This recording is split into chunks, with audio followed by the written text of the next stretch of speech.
ჩვენ პატივისცემთ უკრაინელი ხალხის არჩევას, მაგრამ გვაღელვებს ის, რომ უკრაინაში ჰუმანიტარული კატასტროფა არ მოხდეს და მოუწოდებთ ყველა მხარეს გაუფრთხილდნენ ერთმანეთს. ეს არის ადამიანის სიცოცხლე, ქვეყნის ერთიანობა. ეს განცხადება გიორგი მარგველაშვილმა დღის მეორე ნახევარში გააკეთა.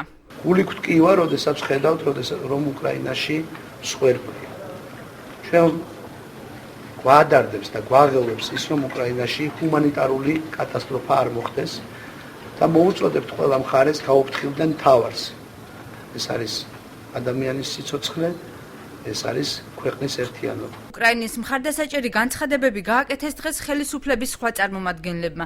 მაია ფანჯიკიძის უწყება იმედოვნებს, რომ უკრაინას სიტუაციას დიალოგის გზით განმუხტავს. ფანჯიკიძე მეგობარ ქვეყანას მოუწოდებს თავის შეიკავოს ძალის გამოყენებისაგან. საქართველოს საგარეო საქმეთა სამინისტრო გამოხატავს ღრმა მწუხარებას კიევში განვითარებული მოვლენებისას მოქალაქეთა დაღუპვისა და დაშავების გამო და თანაგრძნობას უცხადებს მათ ოჯახებს. საქართველოს პატივისცემს თითოეული ქვეყნის უფლებას განსაზღვროს თავისი საგარეო პოლიტიკური პრიორიტეტები, თუმცა ამასთან აუცილებელია დაიცვას სამოქალაქო საზოგადოების შეკრებისა და გამოხატვის თავისუფლების პრინციპები.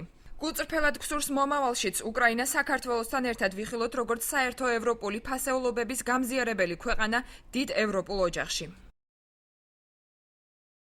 ქვეყნის პრემიერი მწუხარებას გამოთქვამს უკრაინაში განვითარებული მოვლენების გამო და მოუწოდებს მხარეებს ქვეყანაში წესრიგი მშვიდობიანი გზით აღადგინონ.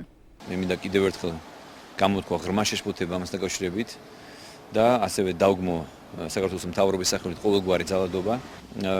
ვიმედოვნებ, რომ უკრაინის ამჟამინდელი ხელისუფლება და საზოგადოება გამონახავენ, ასე ვთქვათ, კარგულ მექანიზმებს, რომ მშვიდობიანი გზით, მოლაპარაკების გზით მიაღწიონ შეთანხმებას. მაღალი რანგის ქვეყნის პირველი პირების განცხადებებს სამოქალაქო სექტორის წარმომადგენლები აფასებენ. ნაწილი თვლის, რომ ქართული მხარის პოზიციები რბილი იყო, თუმცა იგი გამართლებულად მიაჩნიათ. რამდენადაც ფიქრობენ, რომ უკრაინაში მიმდინარე პროცესებზე ქართული შეფასებები გავლენას მაინც ვერ იქონიებს. ნაწილი კი თვლის, რომ საერთაშორისო ასპარეზზე მკაფიო განცხადებები საქართველოსთვისაც მომგებიანი იქნება. ეს ბრძოლის ველი, რომელშიც ჩვენც ჩართული ვართ უკვე დიდი ხანია, ფაქტურად უკრაინაში მთელი სიცხადითა და მთელი თავისი საშინელებით ფიქსირდება.